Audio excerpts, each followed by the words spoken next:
Hey Bookworms! Welcome to another What I Read This Month vlog. It was such an up and down month actually for book reading.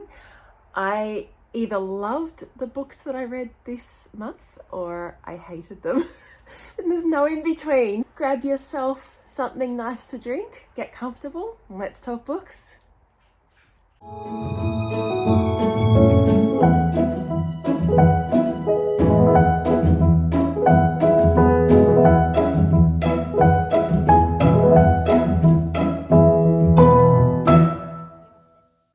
So the first book that I read in February 2024, this one was a long time coming. It's all over Book Talk, it's all over BookTube, and I don't normally read fantasy very much, but I felt like I had to give this one a go and see what the hype was all about. It's The Fourth Wing by Rebecca Yarros. It's the first in the Empyrean series. So basically this book is about Violet Sorrengail, who is described as being physically disabled in some way. We're not told exactly what her disability is, but we're told that she has a physical impairment of some kind. And she, as a result, she's supposed to go into the scribe quarter and serve with the librarians. Which sounds very cool to me, so I can understand why she'd want to do that, Natch. But unbeknownst to her, her mother, who's the general of the Navarre people, which are the dragon riders and the soldiers of their kingdom, has signed her up to be a dragon rider. And to be a dragon rider is really physically grueling and requires a lot of training, a lot of strength, a lot of physicality. And poor Violet has no idea why her mother has done this to her, other than some sort of sense of family pride or, you know, inheritance of the role or something like that. Her sister was a dragon rider, her brother was a dragon rider, but her dad was in the scribe quarter and he's since passed away. But unfortunately, they get a lot of entries into the dragon quarter every year, and in order to be a dragon rider you need to be then chosen by a dragon, and there's never enough dragons to go around to all the people. So it's perfectly legal to take out your competitors for dragons. It's very action-packed, this book, from the very beginning. And I absolutely loved that. I love the world building. It's a cross between Harry Potter and the Hunger Games, if you can imagine that. So it's really action-packed. There's magic, there's mythology, there's dragons, there's so much cool stuff in this book.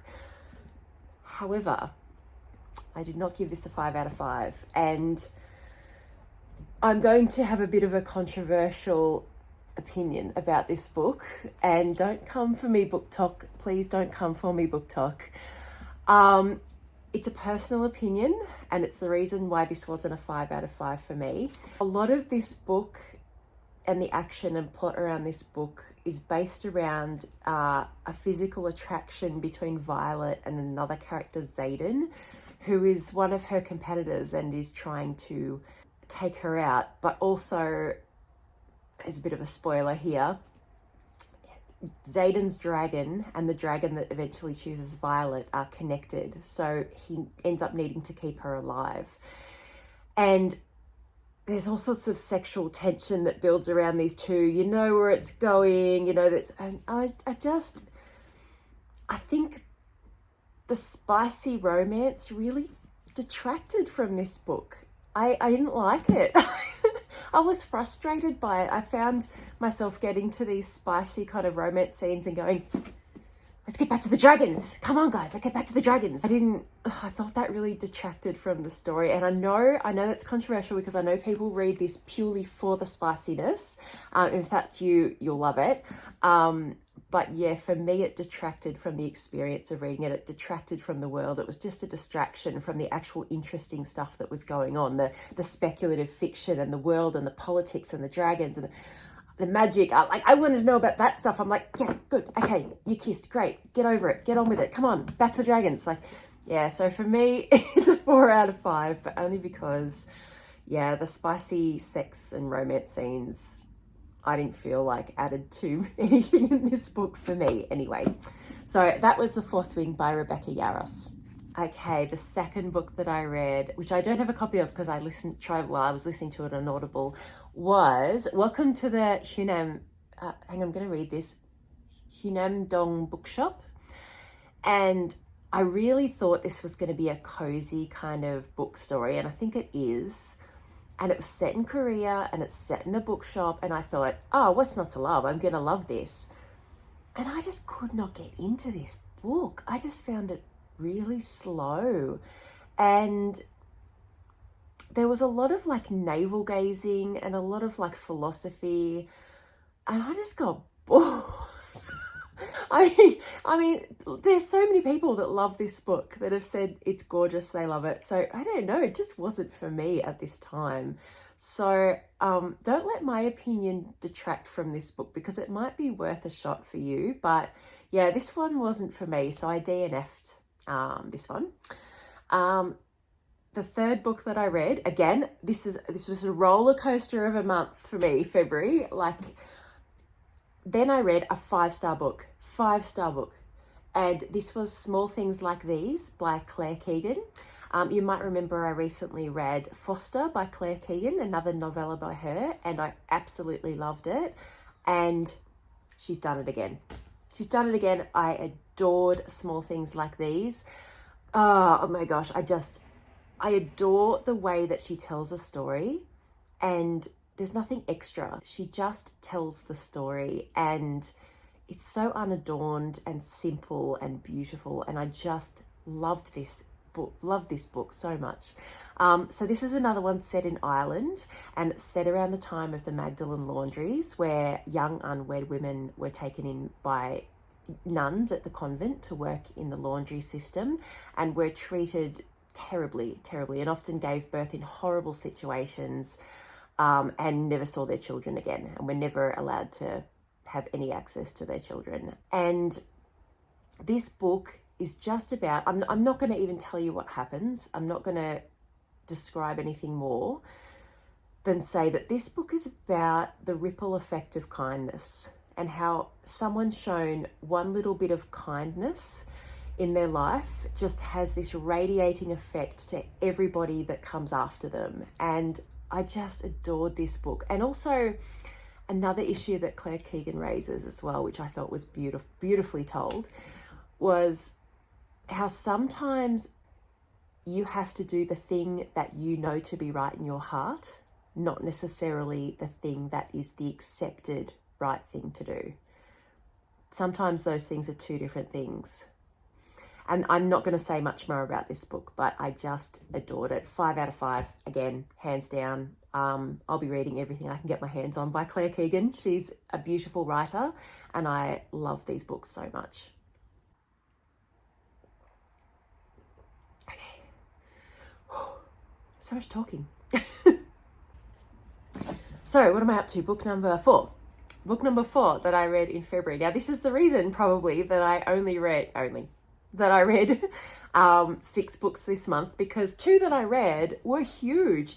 Fourth Wing is 500 pages, and this one, Firefly Summer by Maeve Binchy, this one is, oh my gosh, 762 pages. Look at that little brick of a book. So this was a bit of a commitment, but I'm so glad I read it. I enjoyed coming back to this book every day that I read it. It is such a heartwarming, beautiful tale, and Maeve Binchy just describes communities and characters and interconnected characters so well. Like, you just feel like you're part of the community in this book. It's gorgeous. It's set in a small Irish village called Mount Fern, where naturally there's, kids have grown up around each other, and the families all live nearby each other. They all rely on each other. Their children are all friends. They're all friends. Some of them are relations. And it's a very small, very close-knit community where everybody has a role in everybody else's life. And then one day, a rich American man called Patrick O'Neill comes to the village because there is the ruin of a huge homestead that the children play in and is just been part of the community forever. It's a big ruin of an old hotel homestead. And Patrick O'Neill is the inheritor of this old ruin and this land, and he decides he's going to build a hotel in this small community. And the story is about the effect that this one man and this one decision has on every single person in this community. And for many years has this sort of knock-on effect. And it's, one man doing one thing in the community affects every single person. And I just really adore this. It's a beautiful story, so many ups and downs. Look, this is a 4.5 out of 5, nearly a 5 out of 5 for me. It's quite slow paced, and that's probably the only reason I wouldn't give it a full 5 out of 5. But I was totally in the mood for this. I was totally in the mood for a slow paced, become part of the community, really get involved in a really fat book that I could just get lost in every day. I was so in the mood for that this month, and this really delivered that to me. And I love Maeve Binchy, and I still love her after reading this as well. Okay, and the next book that I read in February, it's a book with a bunch of photos as well. It's called Celebrating the Seasons with the Yorkshire Shepherdess, Amanda Owen. I read Amanda Owen's biography, and this is another biographical book, but it's actually a pictorial book as well. It's got lots of her photos of the moors and her life as a shepherdess and how she cooks and how her family live. It is such a beautiful book. Like, what a life, what a landscape. It's just like, as an example, just look at this picture. This is one of my favorite pictures. Look at that. Look at this child and this dog in this vast expanse of open. There's no fences, there's no people. It's just space. And I loved the juxtaposition in this book of, the vastness and the wildness and the space and the freedom that these kids have and this family have, juxtaposed with the warmth of their home and Amanda's cooking and the sense of belonging their family have. And that's really warm and cozy. And then, compared with these photographs of sheer vast wildness. I just love that about this book, and I really enjoyed poring over all the photos and pictures and, all the children with their animals. It's just a beautiful, comforting read, and I adored it. I gave it a 4.5 out of 5, sorry. And the only reason I did that, and Amanda would say this herself, she says this all through the book, is that she's not a writer. So she's a farmer, so quite often in the book, it got a little bit rambly. The stories that she tells in the book sometimes kind of wander off. And, she admits to herself that she's not a writer or a storyteller. She's a farmer. And this is just her account of her daily life. And so I'm not mad about it at all. But yeah, 4.5 out of 5. But I really enjoyed this book. It's so beautiful. I think if you're a fan of All Creatures Great and Small, you probably love this. And my last book for February was The Sea Detective by Mark Douglas Home. And I really picked this up thinking that I was going to love this. It sounded like really exciting, and it's about a detective who's also an oceanographer and a wreck scavenger. And we start out with the story of 2 young Indian girls who are trafficked to Scotland. And trigger warning, this book does depict sex trafficking and sexual abuse of minors. So just a warning with this book if you're going to read it. So we follow these poor Indian girls to Scotland, and parallel to that story of the girls is the story of Cal McGill, who's the detective, the sea detective and the oceanographer, and he is trying to find out what happened to his grandfather, who lived on an island and disappeared under mysterious circumstances.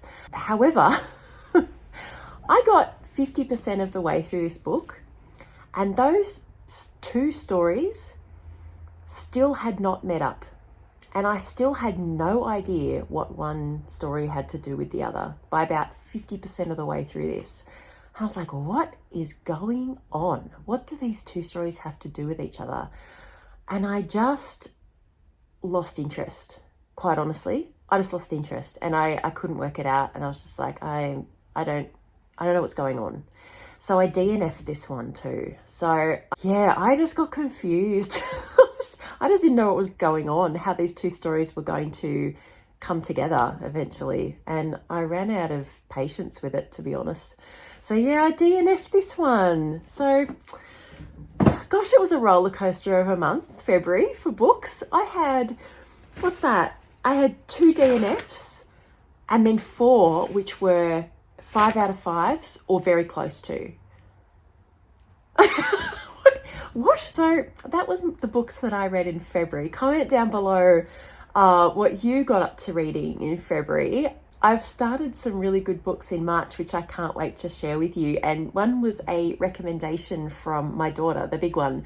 She's recommended a book and oh my gosh, she has killed it with this recommendation. She's absolutely killed it. She's made her librarian mother very proud. But I'll share that with you in my What I Read in March vlog coming up.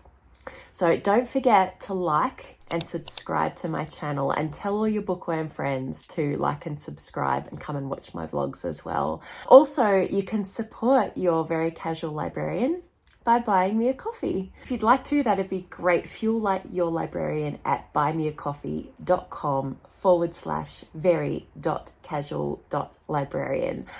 You can support me by tipping me with a coffee, or you can become a member for extra content and early access to some of the videos and insider access to some of my adventures at the library as well. So head on over there and have a look. All right, well, I've got some studying to do. I should have probably done that before this, but I didn't. So I'm going to go and do that now. I hope you have a beautiful day, bookworms. I hope you read something gorgeous today and do something really nice for yourself. Maybe make yourself a cup of something really soothing and comforting. And I will catch you in the next vlog. Love you so much. Bye.